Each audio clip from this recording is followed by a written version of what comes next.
Welcome to Second Listen Saturday on the Parenting Roundabout podcast, where we share some fun moments from a past episode for your weekend listening pleasure. Look for new episodes every Monday through Friday. Can we just talk about sharing? Let's share a little bit about that. Nicole? Yeah, so there was a Facebook post that a mom had posted, and it's gone somewhat viral because it actually kind of goes against everything that, we as new moms try to do. Because we're so concerned with raising responsible, polite, well, I think most of us are, well-behaved children, yes. and especially when they're around other children. And, there's all these values we want to instill in our kids. And one of those is sharing. Yeah. And so this post goes on to talk about how she was at the park with her son, and he had some of his toys that he brought to the park. And then some boys came over and approached him with his toys, and they wanted to share the toys. They wanted to play with the toys. Yeah. And the mom was like, well, no, you don't need to share. You brought those to play with, and you don't really need to share. And I guess the kids who wanted the trucks, of course, went back and said, oh, he's not sharing with us. And of course, this mom was, subject to all sorts of scrutiny and anger and lots of dirty looks. And so, I thought that's really interesting because there is a balance between having boundaries and sharing. Right. And then how do we teach our kids that? Because I know that when my kids were younger, it was always about, okay, be polite, share your toys, It was all about pleasing other people. But that's kind of an interesting concept. Teach your kids boundaries. Yeah. What do you guys think? My first thought on that is never bring something to a public place that you will not be okay with sharing. Have some special cheap toys that are your park toys and share with other people. And if they get broken, you go back to the, dollar store and get some more for the next time. Don't bring toys that are precious to you. Someplace where that will be a situation. That's what I always, when my son would have friends over, he had some toys that were very important to him, and those did not come out. Yeah. We had other toys that if you're having a play date, these are the toys you play with. And then it's not an issue. Then you can share, but not, it's at the same time, keep the boundaries around the things that are meaningful to you. That's an easy way to just get around it. So just being proactive. Yeah. When I didn't read that post because I figured it would tick me off. But what I wonder is if her kid saw somebody playing with a toy that her kid was interested in, would she have the same feeling? It's easy when you're protecting your child, but when you feel that your child is being rejected and left out, do you feel the same way? Right. And I find that there is a double standard about that. For most of us, all of us feel that way, right? I mean, just like, that's my kid's, he doesn't want to share that, but hey, how come you're not sharing your kid's stuff? We all do that to some extent. So I have always just skirted the issue entirely. Well, and I think it's kind of interesting for me in terms of, though, using it as an opportunity to teach boundaries, because I feel like, as maybe just because I was subjected to being raised in the 70s, where, as girls, we were expected to, kind of please people and get along and all that other kind of stuff. So as an adult now, boundaries I find are something that challenge me and I have to work hard at having. So I like the concept of teaching your kids boundaries at an early age. Yeah. But how do you do, is that the right way to do, is that the prime way, perfect situation to do it in? I don't know. And it's complicated because it's hard for, it's hard for kids to have different rules in different places, right? Yes. I mean, Right. While you're at school in the classroom, you probably have to share, right? Mm-hmm. I mean, these are communal toys, and a big part of learning how to be part of a group is sharing, right? But when you're at home, do you always have to share with your little brother or sister because they might break something, or it might be dangerous for them? Yes. You know, like the baby wants to share your tiny Legos. Like, well, no, you can't do that. Yeah. So it's a lot of gray areas and, big concepps for little kids, I think. Right. Yeah, no, it's definitely, and I tend to lean more towards kind of Terry's approach to like being proactive and just avoiding the situation altogether. Yeah. Right. But sometimes they're just hard to avoid, and then it's getting those glaring looks from the mothers that terrifies me more. Yeah. We're less concerned about our kids learning things than we don't want to be judged. And there's also, I mean, at the park, you also come into the thing sometimes of the public items that are there also need to be shared. So, no, your kid cannot stay on the swing for 2 hours when there's people who want to be on the swing. Yeah. On the other hand, when my kid's on the swing, he gets a lot of therapeutic value from that. And it's really important that he's on it. Honey, could you wait for the next swing?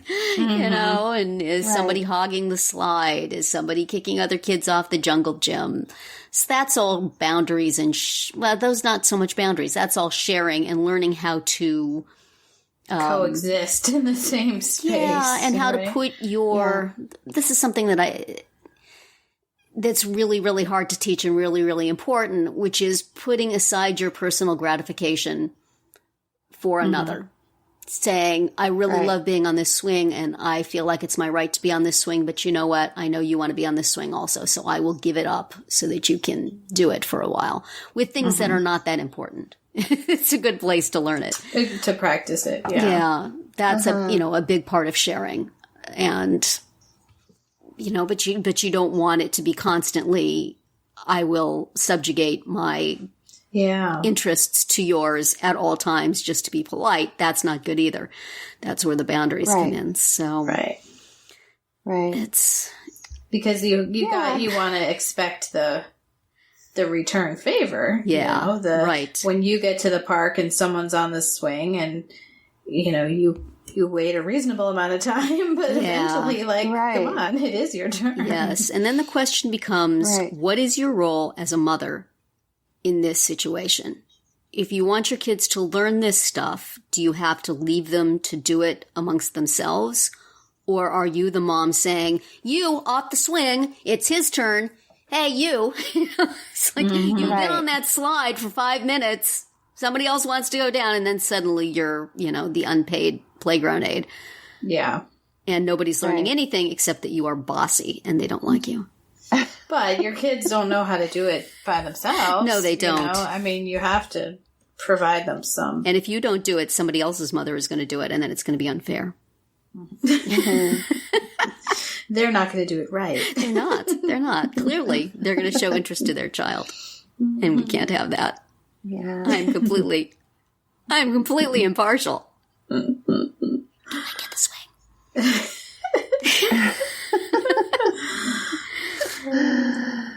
As with everything and parenting, it just is really... It's complicated. Dependent. Yeah. Dependent on the moment. Yeah.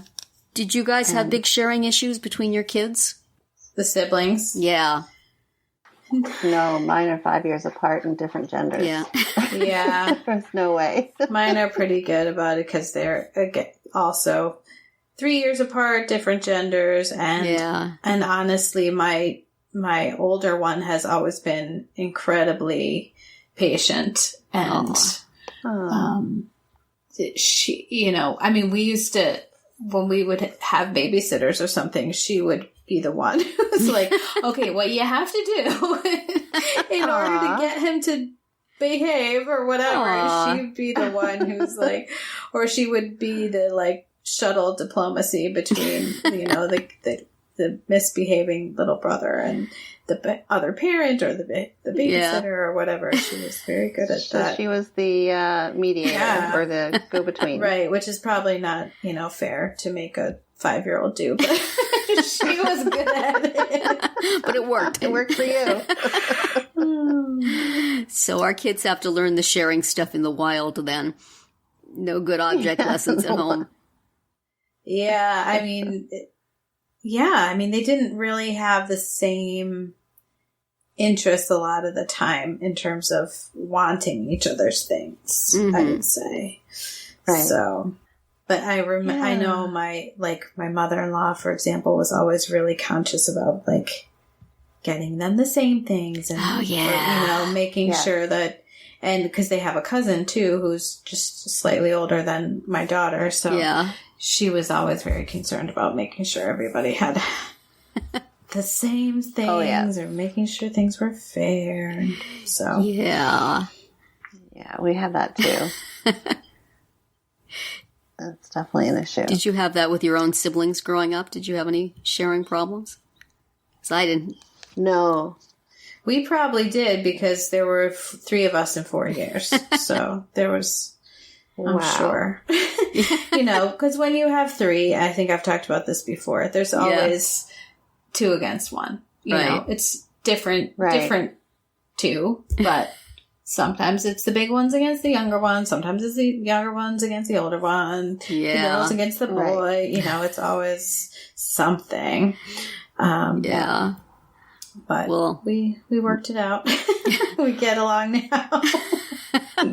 Well, my sister was way older and she didn't live at home at any point when I was alive. But anytime I had to share the attention with her, I was not very good at that. Mine, all mine. Get your own attention. Parents. No, I was in the same situation as my own kids, 5 years apart, different genders. But I was the older one, and I still wasn't sharing. I was not that kind. And you were big enough to make sure that nobody took anything from you. Exactly. So I probably didn't really learn to share very well. Have you ever had to intervene awkwardly in a sharing situation, like at school or at the park or anything? Have you ever had to go complain that your kid wasn't getting... Well, as a teacher, I did that. Oh, yeah. So how did you handle that in the classroom? I don't even... There's just no strategy because, it was just a constant issue. Oh, dear. Just wrote notes home. Please talk to your child about sharing. Exactly.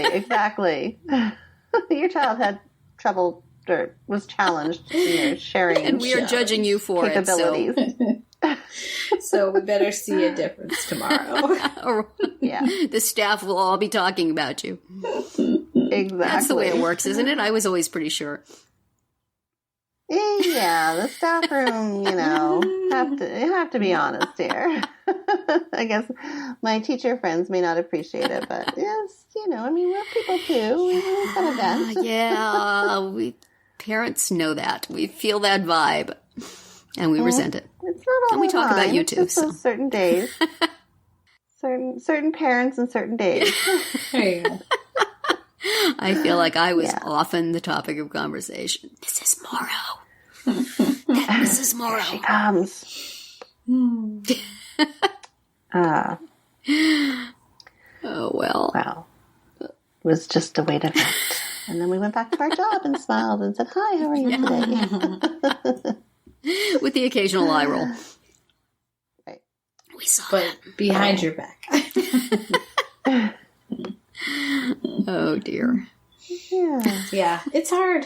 It is hard. Sharing. It is. This is our conclusion on most parenting issues. It's hard. Yes, it's hard. And we have no easy answers. What good are we, as parenting experts, if we have no easy answers? It's part of the contract. Even just recently, my son, again, because of the snowstorm, he had a friend that ended up staying with us for 2 days and nights. Oh my gosh. And at one point they were playing with Legos, which I was thrilled because they had broken away from the video games briefly. And I overheard my son, basically telling the other kid that he was doing something wrong, or he didn't like what he did, or, he was not being nice.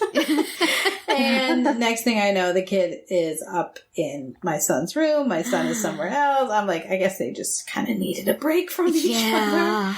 Oh, what happened there? Well, I think it was because of whatever he said, about the Lego, and I don't know. So I was like, you need to go, talk to him and say you're sorry or whatever it is. Like, work it out, guys. Like, this is a play date that needed to be over a day ago. Right. And 90% of the time they were fine and they got along. And one wanted to play in the snow, the other one didn't. Oh, dear. So that was another situation, but, That's hard. Video games, they solve everything. There you Yeah, there aren't too many issues around that. No. Thank goodness for video games again. Right.